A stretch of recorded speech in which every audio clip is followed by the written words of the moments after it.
Hello friends, welcome to savage point. நான் உங்கள் ஏஸ்காஸ். இன்னைக்கு நம்ம இந்தியன் சினிமா ஒரு பெரிய எவல்யூஷனுக்குள்ளே போகுது 2030 அப்படின்றத ரொம்ப தெளிவாக தெரியுது. ப்ரீவியஸ் ஃபிலிம்ஸாக இருக்கட்டும், தென் இது மட்டும் இல்லாமல் பல விஷயங்களை வச்சு நான் இதை சொல்கிறேன். நாட் ஓன்லி காலிவுட் டாலிவுட், ஓவராலாக இந்தியன் சினிமா எடுத்து பார்த்தீங்கன்னா டெஃபினட்டாக இந்தியன் சினிமா ஒரு பெரிய லீகுக்கு அப்கமிங் இயர்ஸில் போகுமோ அப்படின்னு சொல்லிட்டு கன்ஃபார்மாக எனக்கு தோன்ற பல விஷயங்கள். தென் இது மட்டும் இல்லாமல் நிறைய இன்ட்ரெஸ்டிங்கான விஷயங்கள்லாம் இன்றைக்கி நம்ம வந்து பார்க்க போகிறோம். ஸோ அதனால் இந்த வீடியோவை ஸ்கிப் பண்ணாமல் ஃபுல்லாக பாருங்கள். தென் இது மட்டும் இல்லாமல் நீங்கள் அப்கமிங் டேஸில் எந்த ஒரு இண்டஸ்ட்ரியிலேருந்து பயங்கரமான பேங்கரான ப்ராஜெக்ட்ஸ் எதிர்பார்க்குறீங்க மறக்காம கீழே கமெண்ட் செக்ஷனில் மென்ஷன் பண்ணுங்க, நான் பார்த்து தெரிஞ்சுக்கிறேன். சரி, ஓகே ஃப்ரெண்ட்ஸ், வாங்க நம்ம வீடியோக்குள்ளே போகலாம்.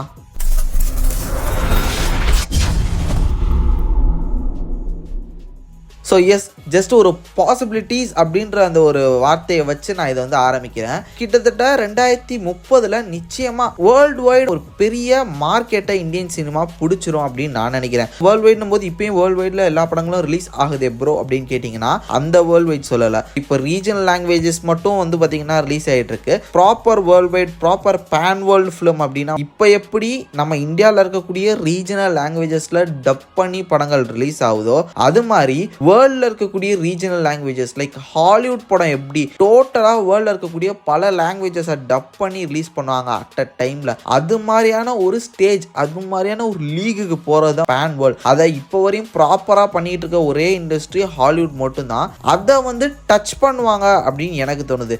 ஏன் ஜாப்பனீஸ், சைனீஸ் கூட வந்து பார்த்தீங்கன்னா டச் பண்ணி ட்ரை பண்ணியிருக்காங்க. பட் அவங்க வந்து அனிமே சீரிஸ் அதை வச்சு தான் பண்ணியிருக்காங்க. லைவ் ஆக்ஷனில் இப்போ ரீசெண்ட் டைம்ஸில் அவங்களுமே கொஞ்சம் கொஞ்சமாக வந்துட்டு இருக்காங்க. லைக் ஸ்குவிட் கேம் பார்த்துருப்போம், இது மாதிரி ஒரு சில சீரிஸ் மூலமாக இப்போ அவங்களுமே வந்துகிட்டு இருக்காங்க.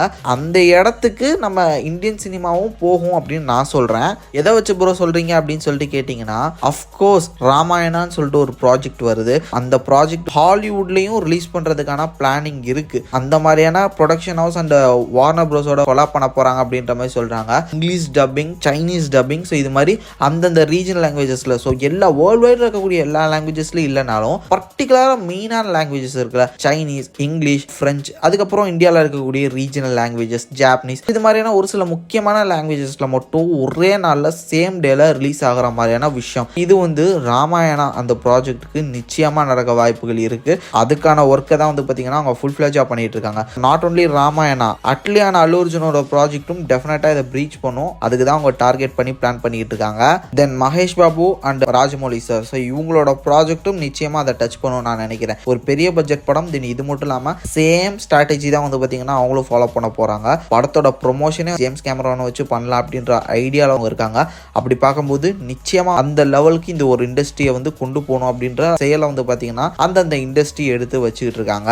இது மட்டும் இல்லாமல் எல்லாருமே அசால்ட்டாக 1000 crores அடிச்சிருவாங்க அப்படின்னு நான் நினைக்கிறேன். எல்லாருமே 1000 crores சும்மா சாதாரணம் பாப்பா அப்படின்ற மாதிரி. இப்போ எப்படி 100 crore வந்து சிம்பிளாக இருக்குது, அது மாதிரி 1000 crore வந்து 2030 ஆயிரும் அப்படின்னு நான் நினைக்கிறேன். ஏன்னா ஹாலிவுட் அது மாதிரி ஆல் ஓவர் வேர்ல்டில் ரிலீஸ் பண்ணும்போது ஒரு ஹியூஜ் ரிலீஸ் கிடைக்கும் போது இந்த மாதிரி பாக்ஸ் ஆஃபீஸ் அமௌண்ட்லாம் வந்து பார்த்தீங்கன்னா ஜஸ்ட் நம்பர் மாதிரி ஆயிரும் 1000லாம். அதில் தமிழ் இண்டஸ்ட்ரி எப்போ, கோலிவுட் இண்டஸ்ட்ரி எப்போ 1000 அடிக்கும்னு கேட்டிங்கன்னா எனக்கு தெரியல. அது வந்து பெரிய ப்ராஜெக்டை நம்பி தான் இருக்குது. அது வந்து சொல்லி அடிக்கணும். அதுக்கு நம்ம வெயிட் பண்ணுவோம். டெஃபினட்டாக அது ஒர்த்தாகவும் இருக்கும்னு நினைக்கிறேன் அந்த ஒரு விக்ட்ரி. பட் இருந்தாலும் நிச்சயமாக 2030 அந்த மாதிரியான ஒரு விஷயங்கள் வந்து நம்ம மீட் பண்ண ஒரு வாய்ப்புகள் இருக்குது.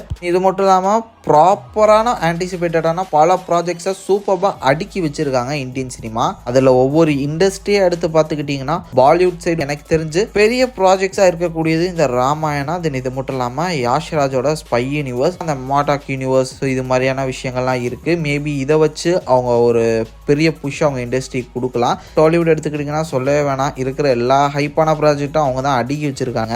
கல்கி சினிமேட்டிக் யூனிவர்ஸ், தென் அதுக்கப்புறம் மகேஷ் பாபு, ராஜமௌலி சாரோட படம், இப்போ மிராய் அப்படின்னு சொல்லிட்டு ஒரு புது படம் வந்திருக்கு. புஷ்பா 3, ஸ்பிரிட், சலார் 2, நிறைய ப்ராஜெக்ட்ஸ் அவங்களுமே அடுக்கி வச்சிருக்காங்க.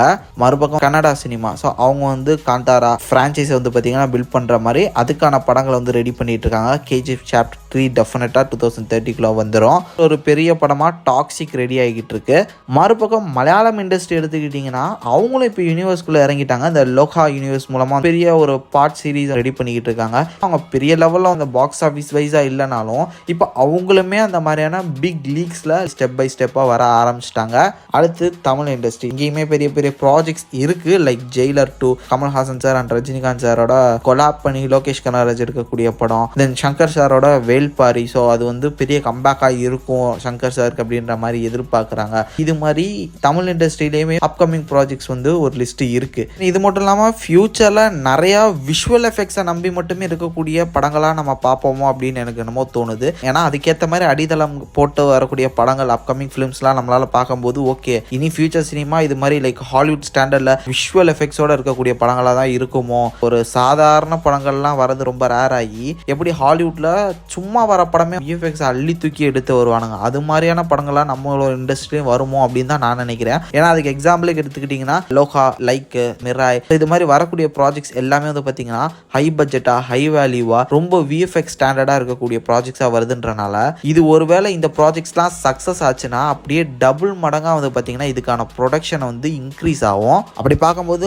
அப்கமிங் இயர்ஸில் நிச்சயமாக இந்தியன் சினிமா ஒரு பெரிய இடத்துக்கு போகும் அப்படின்னு தான் நான் நினைக்கிறேன். ஏன் யார் எதிர்பார்த்தா ஹாலிவுட் ஸ்டார்ஸ் கூட இந்தியன் படங்களில் நடிக்கிறதுக்கான வாய்ப்புகள் இருக்குது. லைக் இப்போ எப்படி பேன் இண்டியா அப்படின்ற ஒரு விஷயத்தை வச்சு அந்த ஒவ்வொரு ரீஜனல் லாங்குவேஜஸில் நடிக்கக்கூடிய ஆக்டர்ஸ், லைக் இப்போ பாலிவுட் ஆக்டர்லாம் ஹாலிவுட் படங்களில் வில்லனாக நடிக்கிறாங்க, ஹாலிவுட்ல இருக்கக்கூடிய ஆக்டர்ஸ்லாம் பாலிவுட் வில்லனா பண்றாங்க, இந்த மாதிரி மாறி மாறி பண்ணிக்கிறாங்க. ஸோ அதே மாதிரி ஹாலிவுட்ல இருக்கக்கூடிய ஆக்டர்ஸ் கூட மேபி இந்தியன் படங்கள்ல நடிக்கிறதுக்கான வாய்ப்புகள் இருக்கு. இந்தியன் ஆக்டர்ஸ் கூட வந்து பாத்தீங்கன்னா ஹாலிவுட் ஸ்டாண்டர்டா ஹாலிவுட் லெவல்ல போறதுக்கான வாய்ப்புகளும் இருக்கு. ஸோ இது மாதிரி பெரிய பெரிய growth அப்கமிங் இயர்ஸ்ல அப்கமிங் டேஸ்ல இந்தியன் சினிமாக்கு இருக்கலாம் அப்படின்னு நான் நினைக்கிறேன். இது இப்படிதான் இந்தியன் சினிமாவோட எவல்யூஷன் இருக்கும் அப்படின்னு நான் நினைக்கிறேன். நீங்க என்ன நினைக்கிறீங்க? மறக்காம உங்களோட தாட்ஸ் அண்ட் வியூஸா மறக்காம கமெண்ட் செக்ஷன்ல மென்ஷன் பண்ணுங்க. இதெல்லாம் எவல்யூஷன்லாம் ஆகாது ப்ரோ, இது இப்படியே தான் இருக்கும் அப்படின்னு சொல்லிட்டு நீங்கள் நினைக்கிறீங்களா? இல்லை உங்களோட தாட்ஸ் அண்ட் வியூஸ் என்னன்றதை சொல்லுங்கள், நான் பார்த்து தெரிஞ்சுக்கிறேன். சரி ஃப்ரெண்ட்ஸ், இதே மாதிரி தொடர்ந்து நிறைய இன்ட்ரெஸ்டிங்கான வீடியோஸ் பார்க்கறதுக்கு மறக்காம நம்ம சாவேஜ் பாயிண்ட்ஸ் எல்லாம் சப்ஸ்கிரைப் பண்ணி அதை பெல் ஐகானை ப்ரெஸ் பண்ணிக்கோங்க. அடுத்த ஒரு இன்ட்ரெஸ்டிங்கான வீடியோலாம் நாளைக்கு மீட் பண்ணுறேன். அது வரையும் tata bye bye, take care from